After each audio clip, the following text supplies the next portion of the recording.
Welcome to Visions, a series of visits to almost everywhere. I'm your host and fellow traveler, Herb Malzman.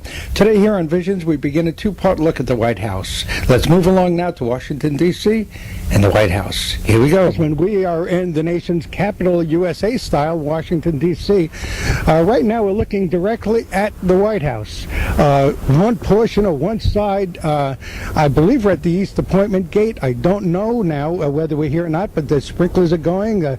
Spring has finally taken hold here. It is April the 26th, 1999, and spring is finally here in all its regalia. The White House, just to give you a little quick background as to the time of the day right now, the time of the week, the month, the year.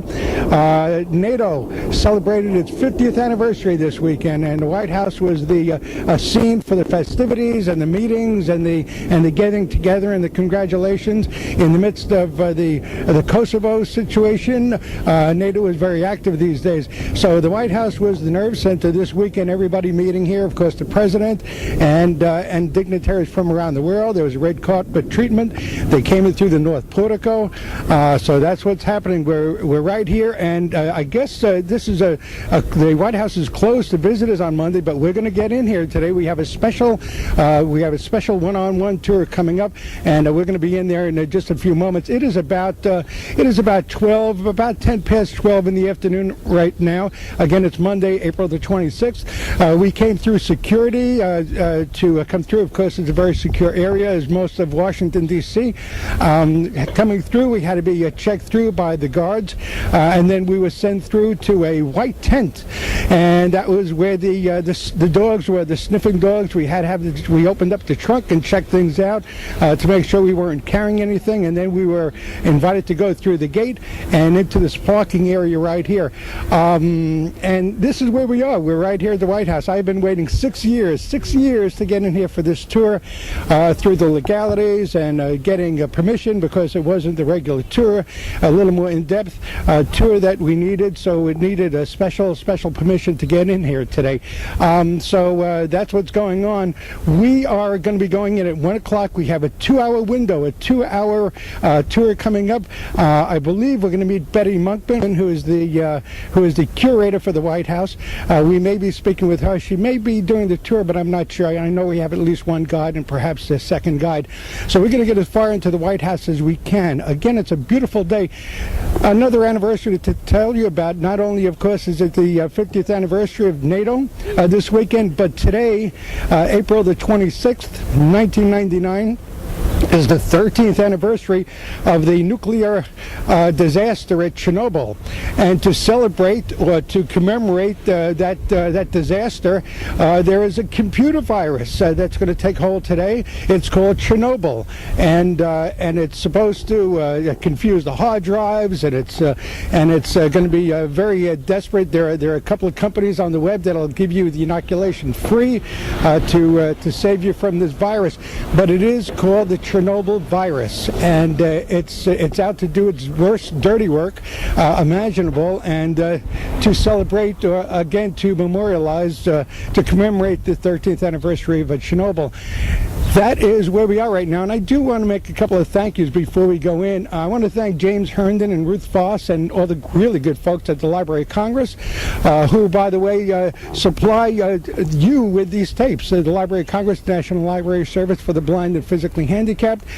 Through all this, to get approved to come in here, to get clearance to come in, the Library of Congress gave their blessings. I also want to thank Sharon Solomon, the director of the Equal Employment Opportunity Division. She was very instrumental in getting this thing moving along again after a 6-year period. Somehow they gave me over to Sharon, and she made this whole thing happen. She made this visit happen. She was very instrumental setting us up and moving it along through the process. I also want to dedicate this program, I want to dedicate these programs because there'll be more than one segment. We're going to be here for a while. I want to dedicate this programs to Shirley. Shirley, a good friend. She was very helpful in getting this tour set up. Shirley, I miss you, and if you're watching today, we finally made it, and thank you, Shirley. You're a wonderful person, and goodbye. Thank you, Shirley. Okay, Okay, that's the situation. That's the story. Dedication's out of the way, and thank yous out of the way. We'll get to thank yous later on. We're going to shut tape right now and wait for 1 o'clock, or the appointed time, to get into the White House for this special tour. Again, you're listening to Visions, a series of visits to almost everywhere. I'm your host and fellow traveler, Herb Mosman. Let's cut tape. We're past security. We came through the East Appointment Gate. We checked in. We went through metal detector. Had the tape recorder was checked. Everything was covered. I was beeping and banging and buzzing and beeping, and it turned out it was probably my belt buckle after I took everything metal I could think of off. It might have been my belt buckle. We're inside now. We're right at the portico.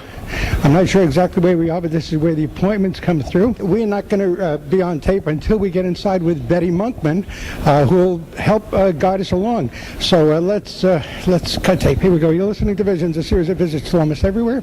I'm your host and fellow traveler, Herb Mosman. We're in Washington, D.C. We're about to enter the White House, and as soon as we can go back on the air, we will be with you. It is April 26th, 1999. It is about 10 minutes to 1 in the afternoon. Let's go inside. Let's cut tape. We are back on a tape right now. We're about to take the tour. It's going to take about an hour and a half. We're going to try to take you through the regular tour, but then we're also going to kind of give you a look at some of the out-of-the-way places here at the White House. Before we move along, we're with Betty Monkman, who's the curator here at the White House, and Jeff Bowman, who is with Secret Service. Sans glasses, by the way, not wearing the shades. Miss Monkman, before we go ahead, and I'll meet you in a moment, Jeff, before we move along, you have 3 portraits here, First Ladies.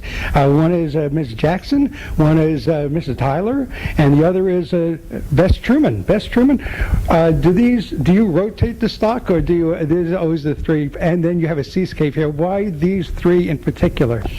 We do have a collection of portraits of First Ladies in the White House. We don't have them of every First Lady, but we try to find them of every First Lady.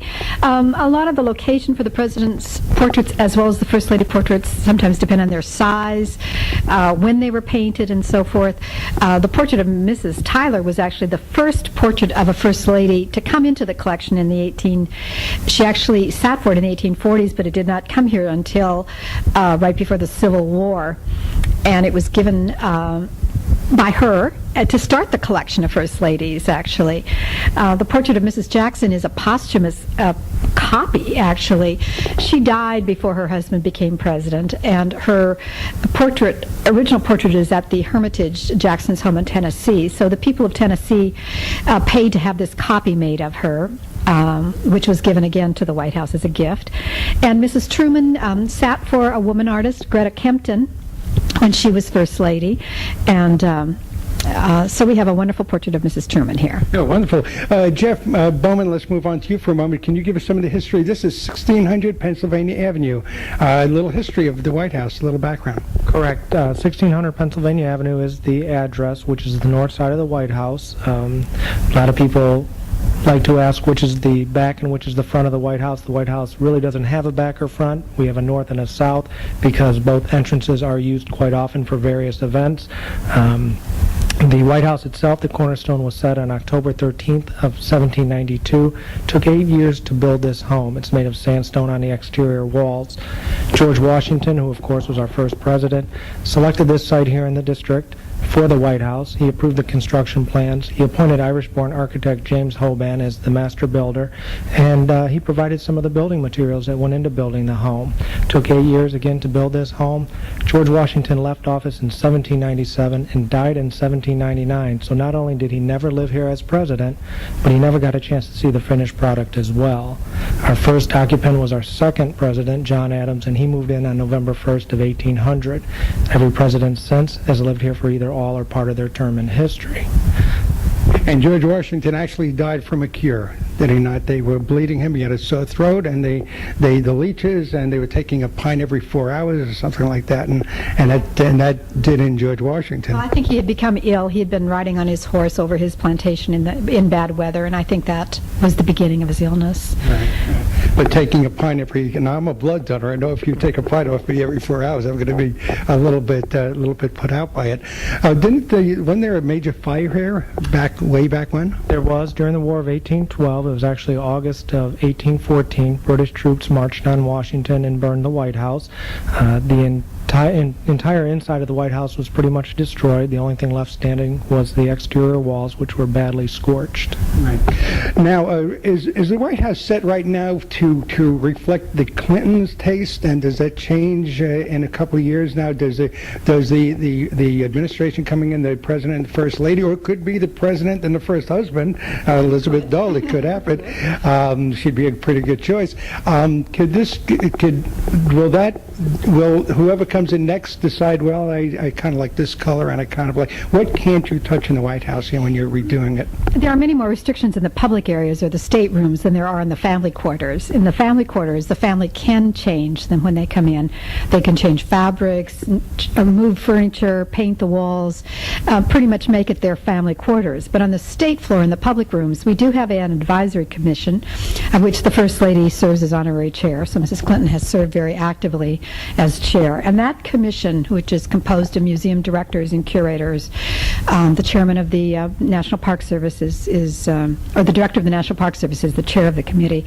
They must meet and approve any changes in the public rooms. And there have been some changes during the Clinton administration, but it's not so much a reflection of the President Mrs. Clinton's taste as it is a joint decision of these professional museum people. So they all come together, and I guess the White House Historical Society, there everybody has a piece of that decision, I would imagine. Well, the White House Historical Association doesn't get involved in the actual refurbishing, but they have very generously raised funds, and we have an endowment fund from which funds come to pay for those refurbishings, and that comes from the White House Historical Association.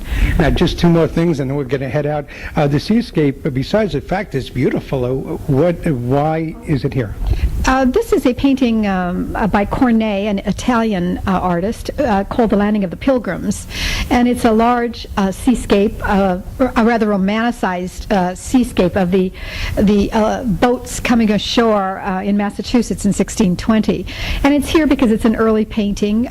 We thought visitors that come to this room might like to see a scene of the early development of this country.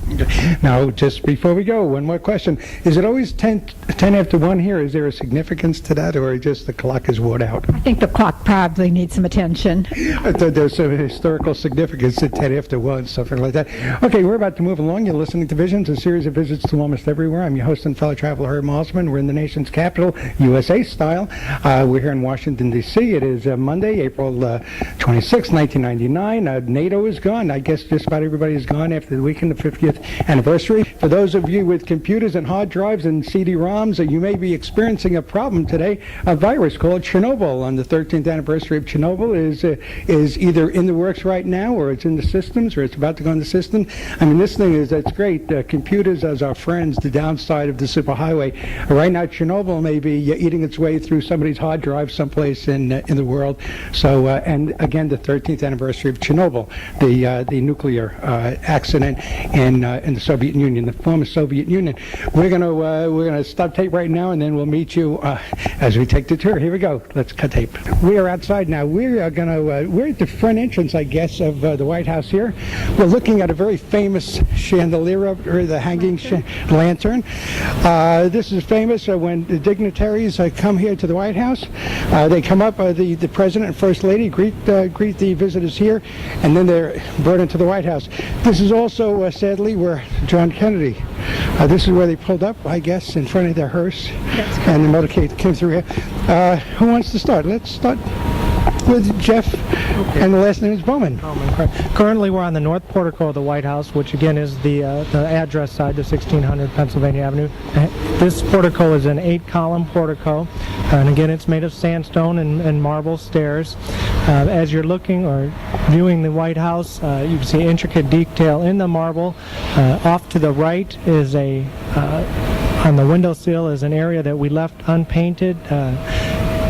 Shows the original sandstone that the White House is made of, and even shows some scorch marks from that fire of 1814, just as a reminder of all of us.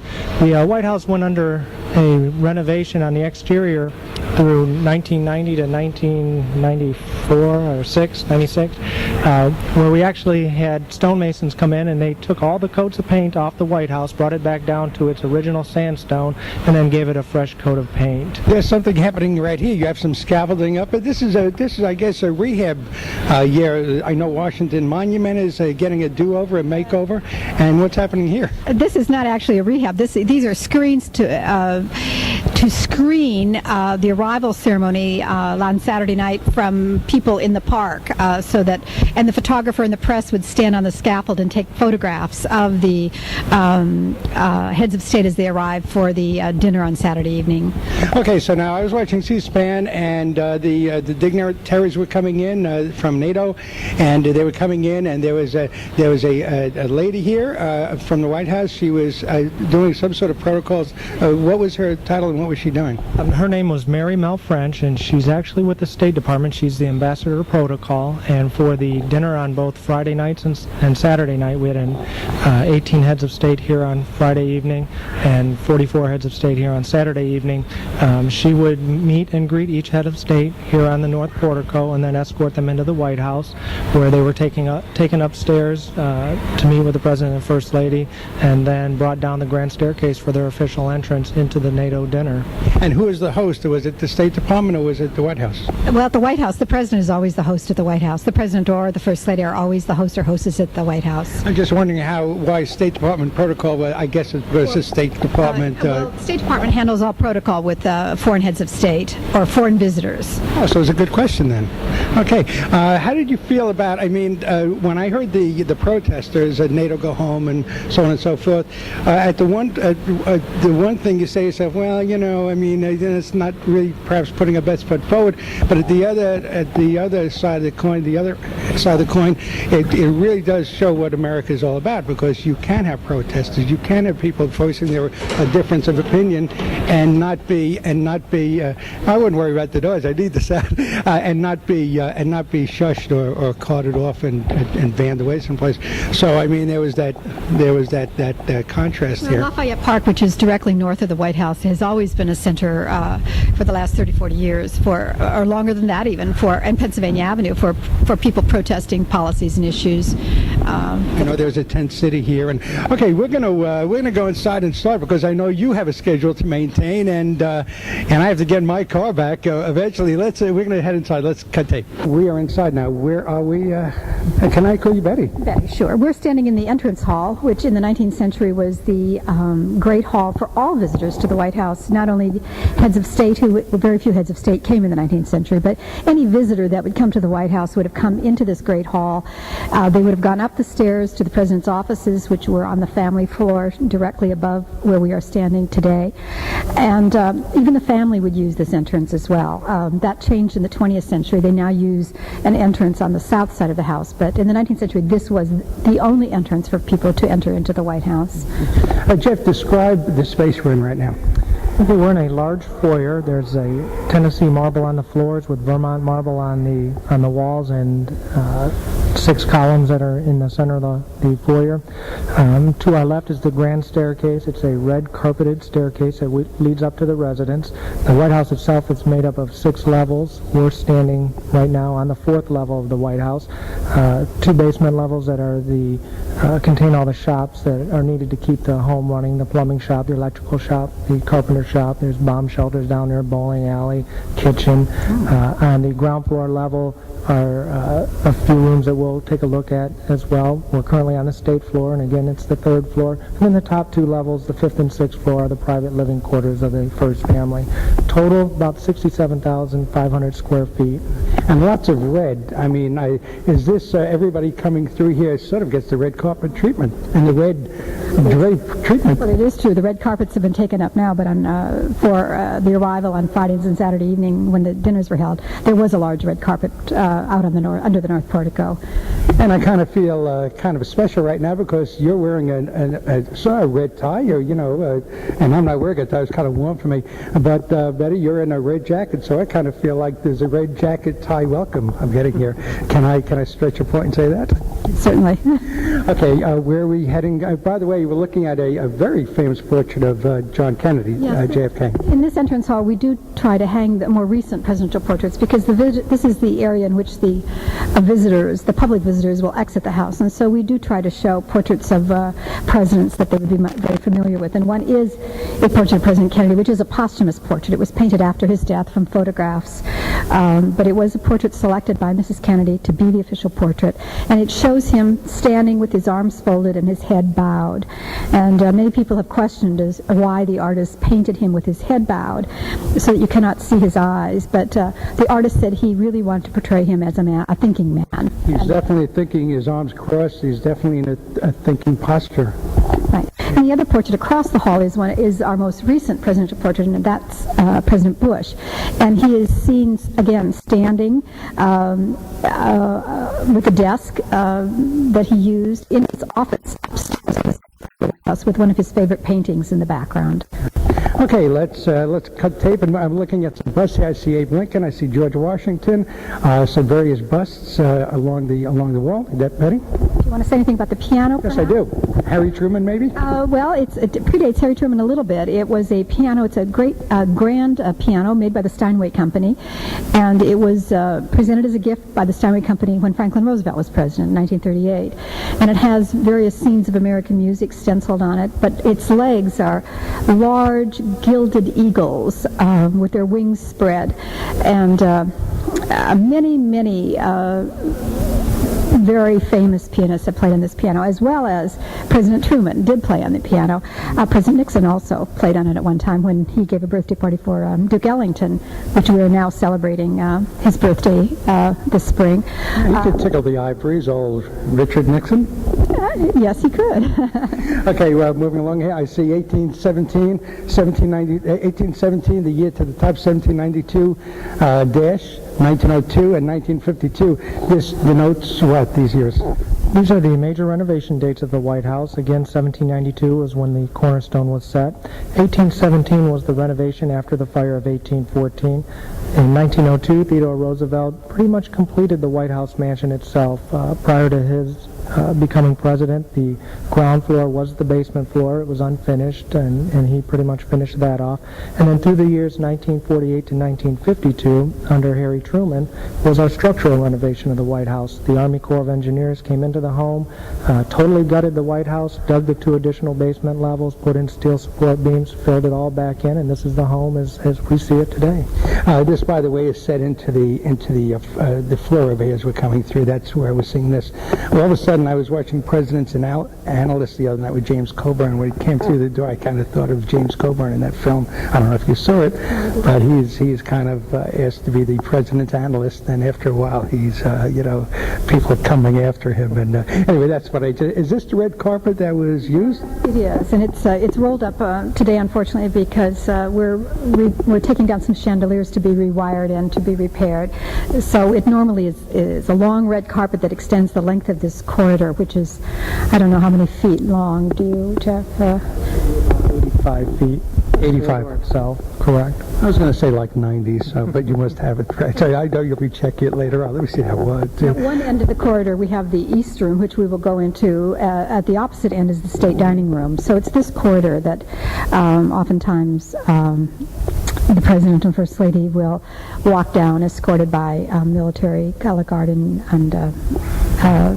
so forth. And then off to the other end, on the south side of the house, we have 3 parlors, the green room, the blue room, and the red room, which we'll also go in today.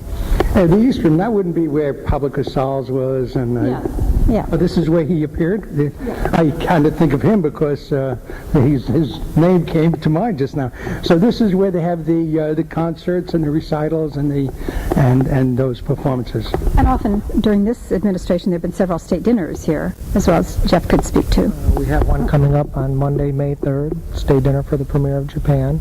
This is more notably the room that President Clinton uses for most of his large press conferences.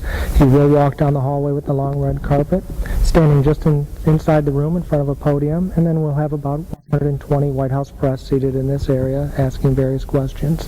The room itself is 80 feet long, 40 feet wide, and 20 feet high. Very versatile room here at the White House.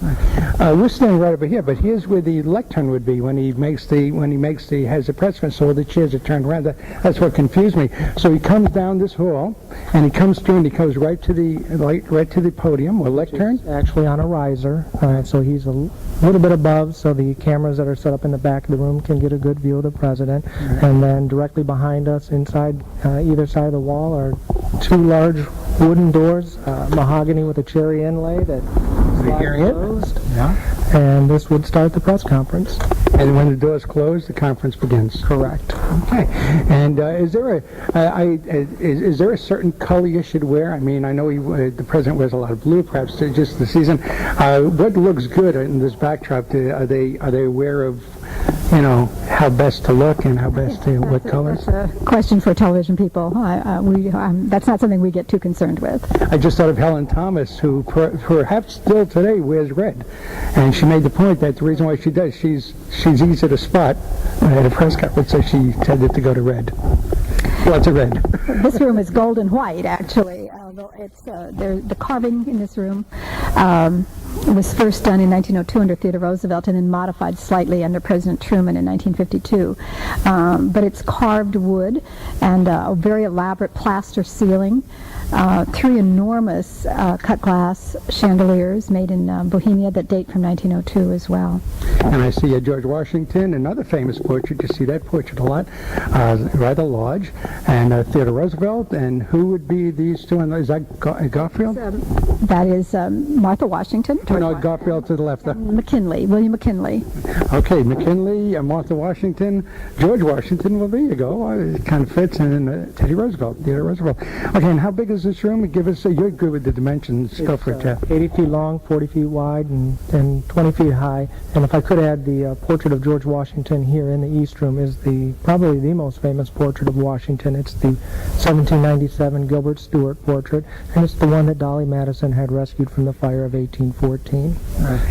The only thing that survives in the house that was here prior to the fire. It came in 1800. The government bought it and moved it into the house here so that it would be here when John Adams moved in November of 1800. I was at Morris Jumel Mansion in the Bronx, and Washington actually was there during the war because he could watch the rivers, both rivers coming up. And I was in his office, and it was interesting to see a little portrait of him, a little painting with dark hair. I mean, as a young man, and you hardly ever would see anything like that. But here it was. They had the secret doors, the passageways. So that's. Do you know Morris Jumel? I know the house. Yes, I do. I must say that although Washington did not live here in the house, he was so revered by and is still revered by presidents that we have more portraits of Washington in the White House than any other president. You're right in the middle of Washington, also. So that's. Well, of course, it was named. The city was named for him. Sure, it wouldn't have been the first president that came in, but it's the only president ever to be here. That's what it's named after. Jeff, you want to say? If I could just add one last thing about the East Room. This is where, after a state dinner, all the guests will dance, ballroom-style dancing with normally one of the armed forces bands will set up, Navy band, the President's own Marine band will set up here in the East Room. Okay, let's move along. We'll cut tape. Here we go. We're back on tape, and what do we want to say about this really beautiful room here? It's off the east. It's off the East Room. It's one of the 3 parlors known by their colors, and the green room is covered with a silk fabric on the walls, and it has a sort of a moire or a watered effect to it, it is one of the few rooms in the house that are covered with fabric. Mm-hmm. Is it safe to say that everything in this building, in this house, is priceless? I would say that. Priceless and irreplaceable. This furniture, for example, is Duncan Spice's Federalist period. Pretty much the paintings and the portraits and china throughout the home are irreplaceable. And who are the portraits? Was that over the mantle? And actually, this is one of the original mantles that was installed in the house when it was rebuilt in 1817. It's made of beautiful Italian Carrara marble, and the shelf of the mantle is upheld by these sort of caryatids, these women based on Egyptian and Greek motifs. But over the mantel is a wonderful portrait of Benjamin Franklin, and it was painted in England in 1767 when he went to protest the Stamp Act and other things that were happening prior to the Revolution. And he is seated at a table, in a wonderfully vivid green coat with his gray wig on, and a bust of Isaac Newton peers down on him, which is resting on the table. I wonder what he's reading. I think it's some contract, some monetary contract that he was involved with for a man who then commissioned the artist to paint this painting. And on the left is I can make it out from here. James Polk is on the left, and on the right is Benjamin Harrison, who was president in the late 1880s, early 1890s. Mm-hmm. Visualize for me, or paint a picture. Okay, we're standing in a room right now.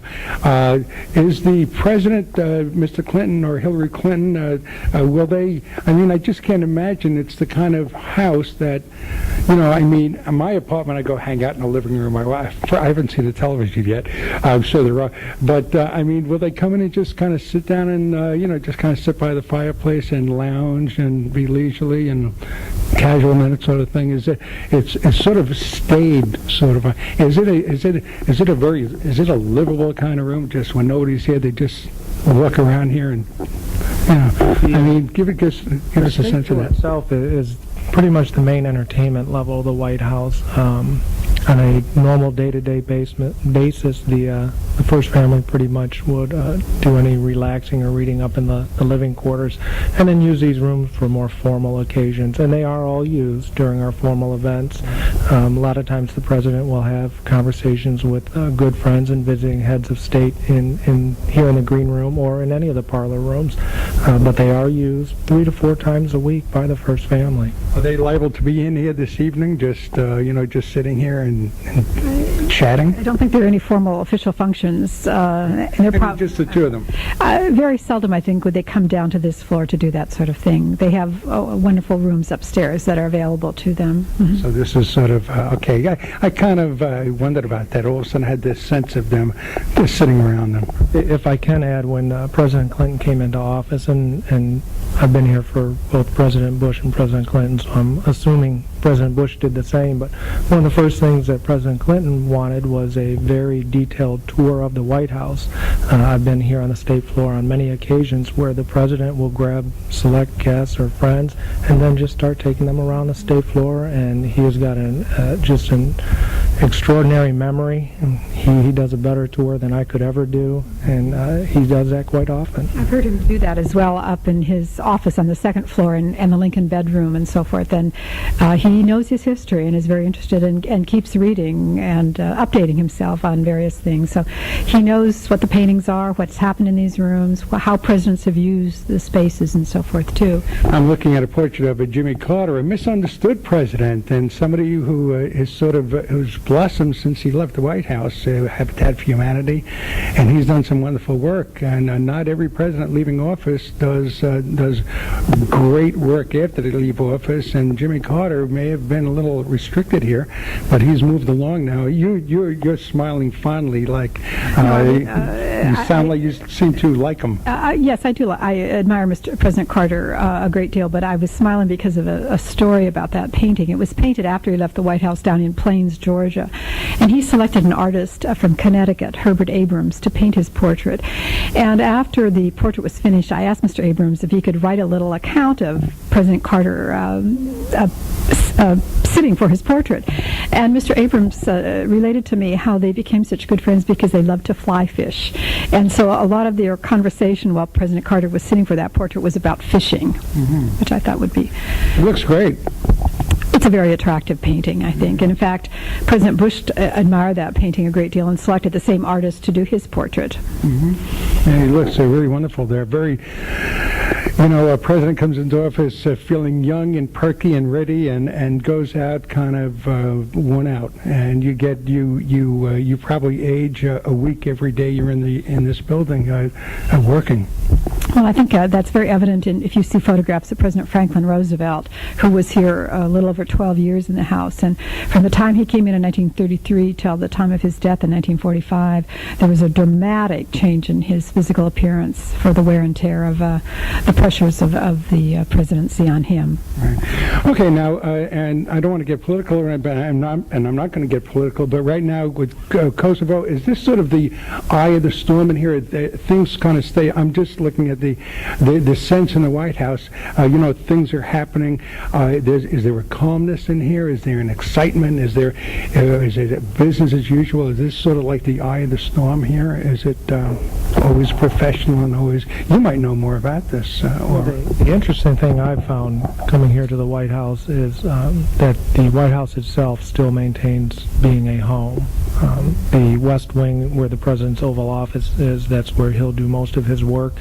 Over there, people running around, very busy place, a lot of things happening.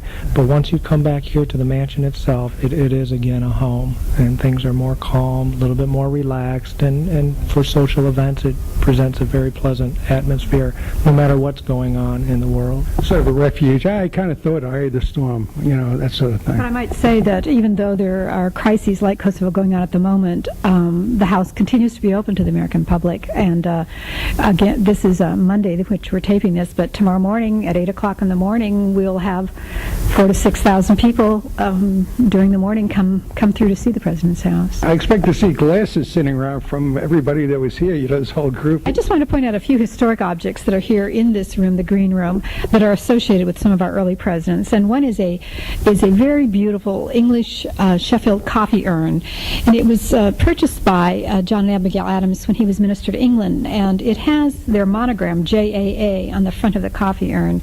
And the candlesticks, which are French late 18th century candlesticks, belong to James and Dolly Madison. So I can't light one, huh? Well, you could light the candles, yeah. Okay. Well, I thought these were candles from that, and you can't light them. The candles themselves are fairly recent. Yeah. They're not the candles from that back then. I do want to say something about a few paintings here, too. Sure. Mrs. Clinton has been active in adding to the collection of paintings in the White House. We have a lot of portraits of the presidents, of course, and first ladies. And since Mrs. Kennedy sort of began her program to add American art to the White House, the collection has grown tremendously, and we have many paintings of various scenes of America throughout the 19th century. We have in the Green Room our first painting by an African-American artist, Henry Tanner, and it's a scene of the dunes at Atlantic City at the end of the 19th century. And they're actually, if you can't, it's hanging rather high, and so it's difficult for people to see, but if there was actually sand from the dunes on the canvas of that painting.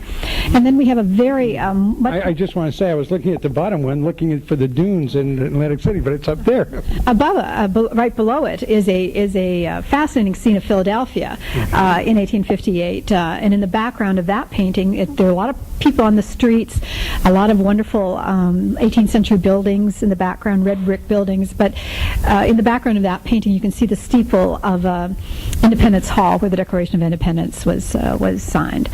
Computer virus that's going to take hold today. It's called Chernobyl, and it's supposed to confuse the hard drives, and it's going to be very desperate. There are a couple of companies on the web that'll give you the inoculation free to save you from this virus, but it is called the Chernobyl virus, and it's out to do its worst dirty work imaginable, and to celebrate again, to memorialize, to commemorate the 13th anniversary of Chernobyl. That is where we are right now, and I do want to make a couple of thank yous before we go in. I want to thank James Herndon and Ruth Foss and all the really good folks at the Library of Congress, who, by the way, supply you with these tapes. The Library of Congress, National Library Service for the Blind and Physically Handicapped. Through all this, to get approved to come in here, to get clearance to come in, the Library of Congress gave their blessings. I also want to thank Sharon Solomon, the director of the Equal Employment Opportunity division. NATO is very active these days. So the White House was the nerve center this weekend. Everybody meeting here, of course, the president and dignitaries from around the world. There was a red carpet treatment. They came in through the North Portico. So that's what's happening. We're right here, and I guess this is the White House is closed to visitors on Monday, but we're going to get in here today. We have a special one-on-one tour coming up, and we're going to be in there in just a few moments. It is about 10 past 12 in the afternoon right now. Again, it's Monday, April the 26th. We came through security to come through. Of course, it's a very secure area, as most of Washington, D.C. Coming through, we had to be checked through by the guards, and then we were sent through to a white tent, and that was where the dogs were, the sniffing dogs. We opened up the trunk and checked things out to make sure we weren't carrying anything, and then we were invited to go through the gate and into this parking area right here. And this is where we are. We're right here at the White House. I've been waiting 6 years to get in here for this tour through the legalities and getting permission, because it wasn't the regular tour, a little more in-depth tour that we needed, so it needed a special permission to get in here today. So that's what's going on. We are going to be going in at 1 o'clock. We have a 2-hour window, a 2-hour tour coming up. I believe we're going to meet Betty Monkman, who is the curator for the White House. We may be speaking with her. She may be doing the tour, but I'm not sure. I know we have at least one guide and perhaps a second guide. So we're going to get as far into the White House as we can. Again, it's a beautiful day. Another anniversary to tell you about. Not only, of course, is it the 50th anniversary of NATO this weekend, but today, April the 26th, 1999, is the 13th anniversary of the nuclear disaster at Chernobyl. And to celebrate or to commemorate that disaster, she was very instrumental in getting this thing moving along again after a 6-year period. Somehow they gave me over to Sharon, and she made this whole thing happen. She made this visit happen. She was very instrumental setting us up and moving it along through the process. I also want to dedicate this program, programs, I'm sorry. I want to dedicate these programs because there'll be more than one segment. We're going to be here for a while. I want to dedicate this program or programs to Shirley. Shirley, a good friend. She was very helpful in getting this tour set up. Shirley, I miss you. And if you're watching today, we finally made it. And thank you, Shirley. You're a wonderful person. And goodbye. Thank you, Shirley. Okay, that's the situation. That's the story. Dedications out of the way, and thank yous out of the way. We'll get to thank yous later on. We're going to shut tape right now and wait for 1 o'clock, or at the appointed time, to get into the White House for this special tour. Again, you're listening to Visions, a series of... Welcome to Visions, a series of visits to almost everywhere. I'm your host and fellow traveler, Herb Malzman. Today here on Visions, we begin a two-part look at the White House. Let's move along now to Washington, D.C. and the White House. Here we go. We are in the nation's capital, USA style, Washington, D.C. Right now, we're looking directly at the White House. One portion or one side, I believe we're at the East Appointment Gate. I don't know now whether we're here or not, but the sprinklers are going. Spring has finally taken hold here. It is April the 26th, 1999, and spring is finally here in all its regalia. The White House, just to give you a little quick background as to the time of the day right now, the time of the week, the month, the year. NATO celebrated its 50th anniversary this weekend, and the White House was the scene for the festivities and the meetings and the getting together and the congratulations in the midst of the Kosovo situation.